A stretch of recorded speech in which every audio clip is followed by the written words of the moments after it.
undi ukenze game mfite muri iyi minsi babiri kwanga ako uretse nkereke undi bintu wabigira pango mfite ndabizi urarya ndabizi urarya rwose uretse nkereke ibintu bigira Leta yigeze ngo wapinga ibintu byo gufata abantu ngo bari gukina insimbi nanye kanze nkore business ukwihangira imirimo turebe cyagenze gute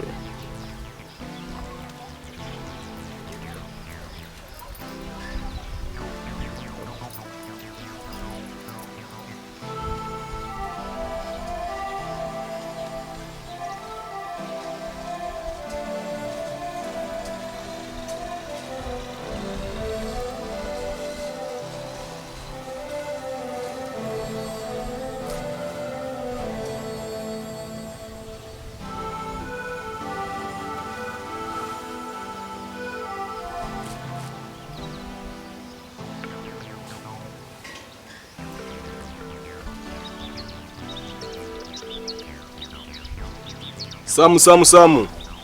Yo, mani. Meze bitese? Fresh man. Ubu uri kukimwa?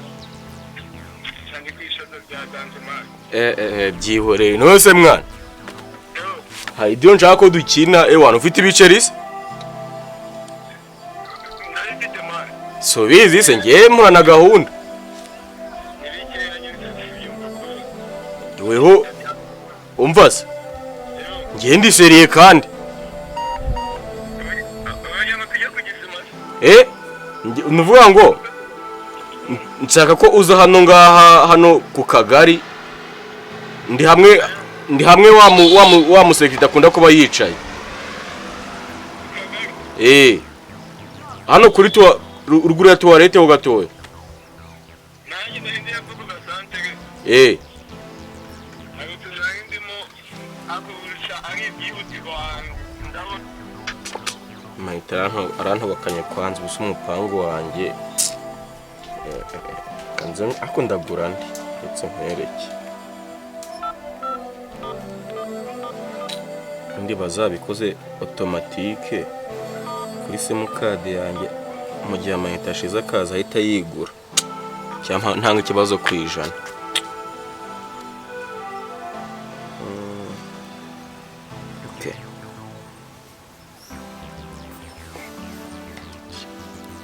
mwita samuji undi sokire yafite we cyankinisha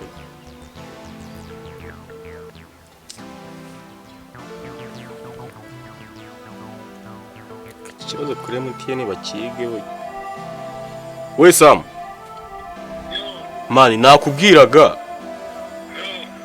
nyine ni diro nashaka ko dukina nyine y'amafaranga nyine sinakuye ko ndi ku kagari hamwe kuri kagatebe bakunda kwicara wa musekirite ku kagari nshaka uhansanga nyine kandi ukoreshe ku buryo umunota umwe urabungezeho oya wewe uvuye ko turabidiringiraho hano ngave nkwereka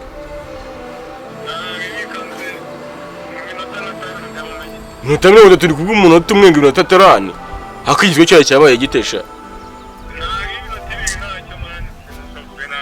Saka kanyuranye bagiwe mwana nge nkora nk'abazungu ubundi ngewe habuze gato ngumvukire mu bazungu banguka Sindagifashe kamfate na cya Eric nkerekesha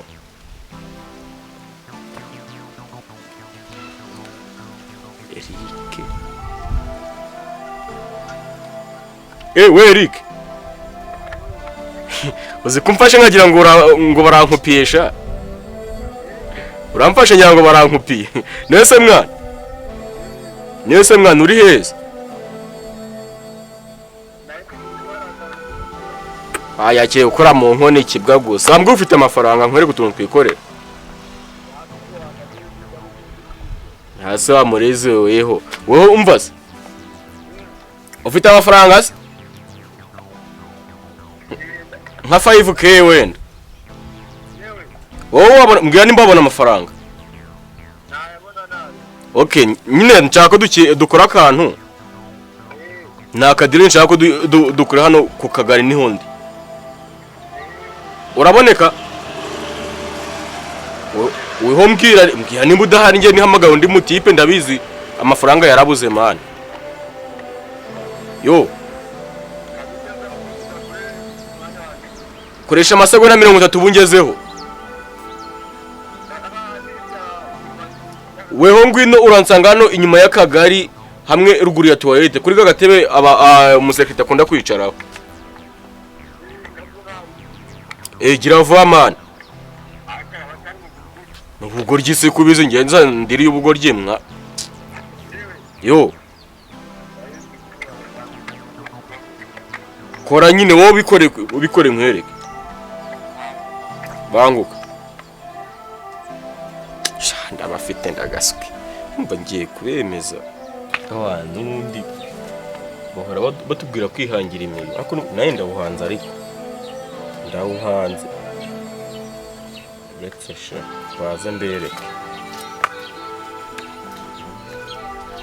Mbe ndivuye tuzuki n'ubundi. Bameze bite se mwa? Usuzamwa korera ku gihe ariko nawe ndagaswe. Ndabona amagare kwihuta. Agose weho ngiye ubundi ngiye umva. Nk'urutuntu turi ku murongo. Utagira ngo buriya. Eric. Meze uteze? Meze neza didiye. Samu meze bite? Shazi mwana byihoreye mwana yabyabaye yaho. Ase mwana ubundi mwebwe mu rugo Hautuntu twaturimo gukora. Ngemba naje kwivumbira kawe ifi hano ku kagari nkahita ngira agatekerezo man. Burase umva se. Rero mwana Eric umva ikintu nguhamagare. Sibyo? Ntawe Samu. Mutajyamwe mwese mbahamagariye rimwe. Sibyo? Cyane ubundi ngemba urabizi ngiye mu mutwe ndi open minded. Uvuga ngo ikintu tugiye gukora. Mbo. Si ushaka amafaranga? Siyashaka? Cyane ahubwo mwana. Okay.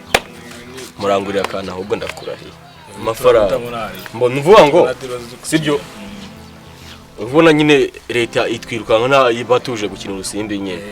Byabaye nase. Tugiye gukina umukino w'amahirwe.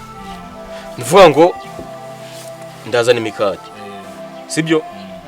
Noneho ikuntu turabigenza urarya imikati myinshi.